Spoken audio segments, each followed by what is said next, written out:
puntos, lunes 20 de julio del año 2020. Vladimir Villegas, José Gregorio Yepes y Vanessa Davis. Y aunque no me tocaba empezar a mí, quise empezar yo para disculparme con quienes nos han criticado, porque yo siempre estoy agarrando a Vladimir o peleando con José Gregorio, y la verdad es que por la prevención del coronavirus no debemos hacerlo, así que me amarro las manos, pero no me voy a amarrar la lengua y voy a poner la agenda de entrada.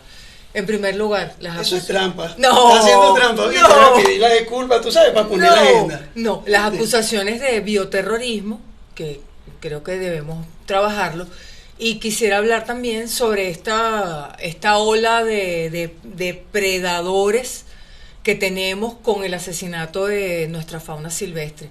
Asesinato de jaguares, asesinato de un manatí, que lo ha reportado el Ministerio Público, y talaron los sauces llorones. A los ucebistas, quienes estudiamos en la UCB, nos duele mucho, entre otras cosas, porque es una cosa allí como un símbolo de la historia. Y con nocturnidad y alevosía. Los talaron, a quien le pidieron permiso. Y nadie sabe nada. Y nadie sabe nada, y no hay explicación tampoco. El Ministerio de Ecosocialismo debería tomar. Y como pongo los dos temas en agenda, hago un comentario rápido para darles la palabra. Sobre el comentario del sacerdote Numa Molina, persona a quien aprecio, respeto, con quien trabajé en el Diario El Nacional, y que creo que afortunadamente recapacitó y pidió disculpas públicamente.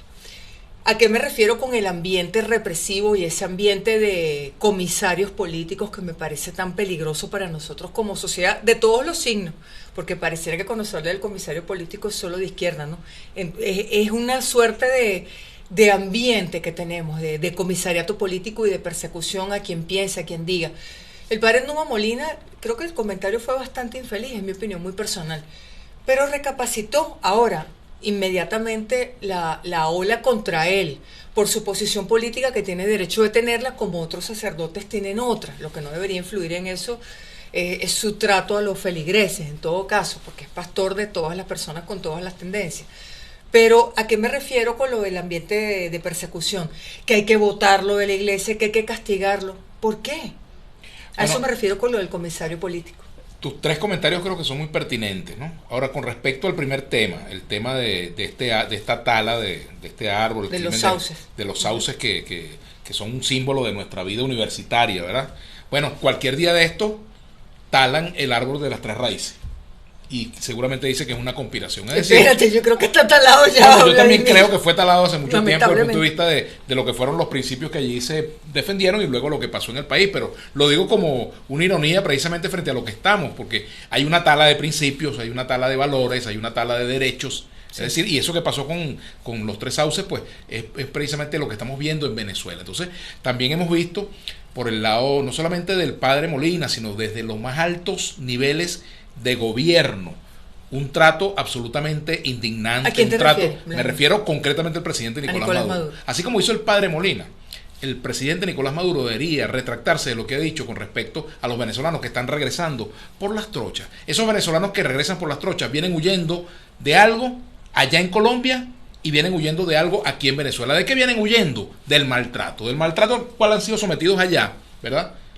Porque se fueron con la esperanza de una vida mejor y no la encontraron, y del maltrato que recibieron aquí y que pueden recibir en estos centros de reclusión, donde tampoco hay garantía de que no puedan contagiarse, de que no vayan a ser maltratados, de que no vayan a ser subalimentados, de que no vayan a ser incluso, discriminados. Es decir, hay toda una situación en la cual viene un lenguaje de la amenaza, y en vez de darse un tratamiento de salud pública, un tratamiento médico a la situación, se le da un trato militar, como si se tratara de una guerra. La institución que tú dices que está desaparecida siempre, la Defensoría del Pueblo. Para empezar, la Defensoría del Pueblo, yo no sé dónde está, ¿verdad? Está en cuarentena hace muchísimo tiempo. Entonces, ese es un tema que tiene que abordarse, ¿verdad? Porque la comunicación es vital. ¿Y qué puede pasar con esto?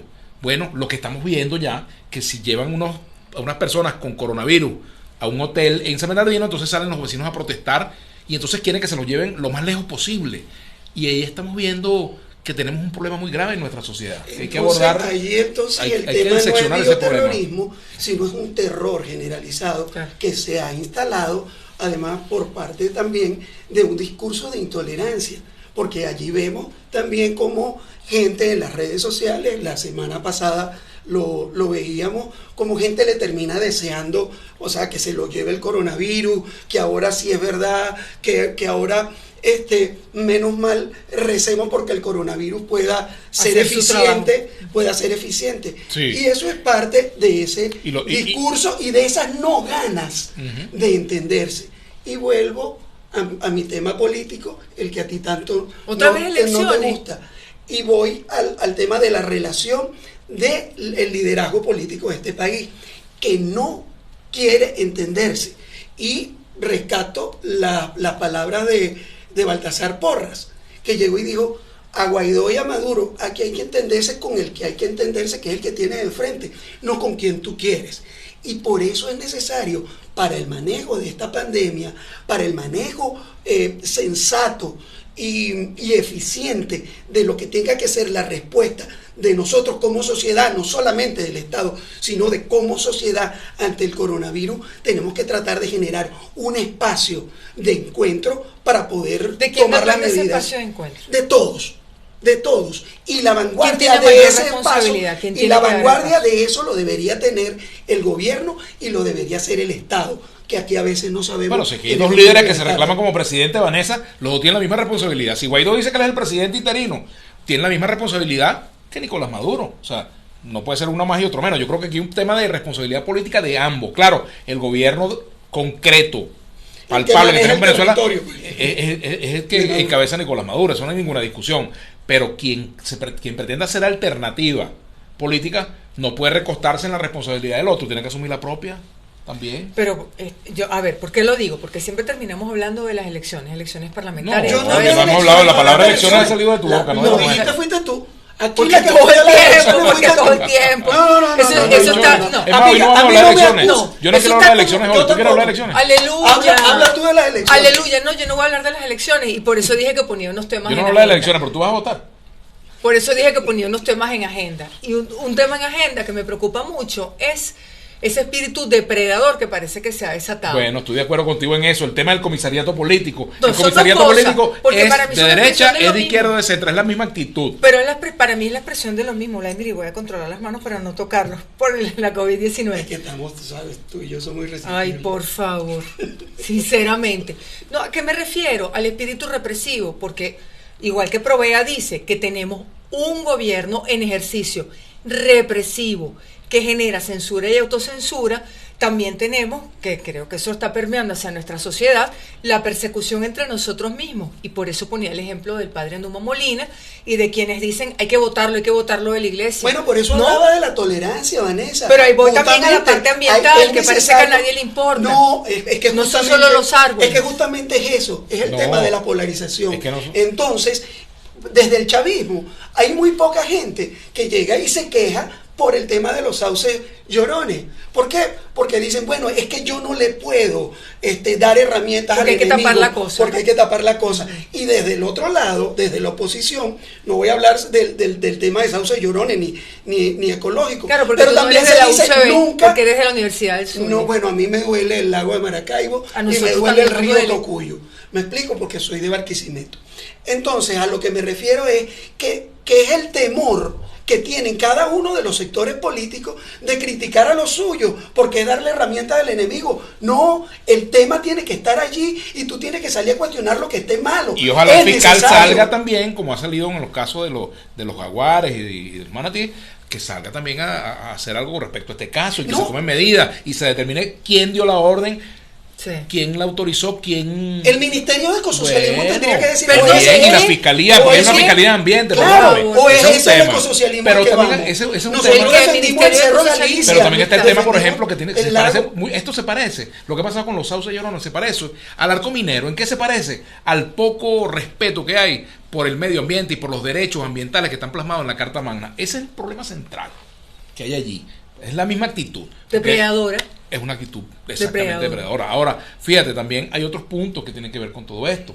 No es solamente el asunto de ambiental, es el problema social con respecto al asunto de la pandemia. Cómo debemos tratar nosotros en nuestro ambiente, en nuestra comunidad, en nuestro condominio, en el edificio, el asunto de las personas, no, con las personas, porque es que el espíritu represivo está en el funcionario militar que maltrata, por ejemplo, o en el alto funcionario público que dice que estos son, que llama bioterrorista, pero también los hay de repente en vecinos que salen a perseguir a alguien que tiene la enfermedad y a decir que se tiene que ir del edificio. Entonces, digamos, hay todo un tema de orden social que tenemos que discutir, como quien diría, a calzón quitado. ¿En qué sentido? Mira, de ver qué tipo de sociedad estamos construyendo, cuáles son los valores que le estamos dando a los niños que ven, por ejemplo, vecinos discriminando a otros porque posiblemente tienen coronavirus o pidiendo que se vayan. Represivo, pero eso no justifica que se reproduzca. Claro. No, en absoluto. Todo lo contrario. Por eso yo digo que el presidente Maduro daría un buen ejemplo si él dice, mira, yo creo que me equivoqué al llamar de tal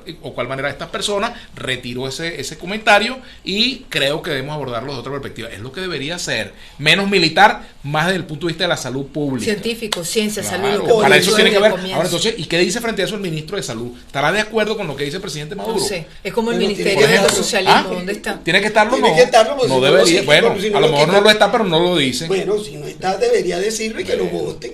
Bueno, sí, o él mismo irse. O así pasó. Yo cuando no estuve de acuerdo me fui. Eso pasó en Brasil, ha pasado en otros países donde las políticas de salud no han sido respetadas. ¿A quién se le puede ocurrir que alguien se va? Yo no sé, o sea, ¿a quién se le puede ocurrir que haya alguien?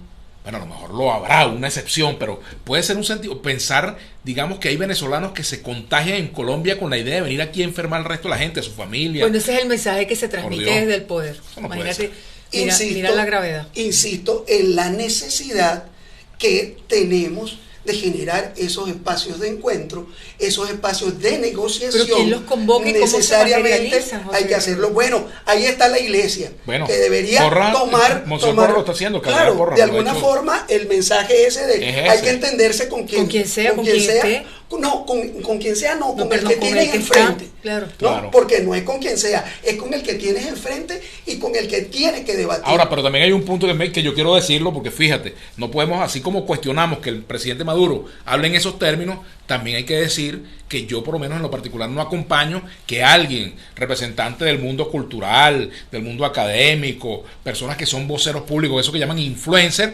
bueno, caramba, comience a decir que qué bueno que le dio coronavirus a fulano de tal, o que el coronavirus que se cuide de fulano porque es más plaga que él, o que se alegren porque gente en BTV le haya dado, o porque un ministro o un gobernador. O sea, ese tipo de expresiones hablan más de esa persona que las utiliza que de las personas a las cuales se refiere. Entonces, aquí estamos en un problema donde se están estimulando situaciones terribles. ¿Para dónde nos van a llevar? Porque el ambiente es represivo y opresivo, y a eso me refiero, y lo encadeno nuevamente con lo ambiental.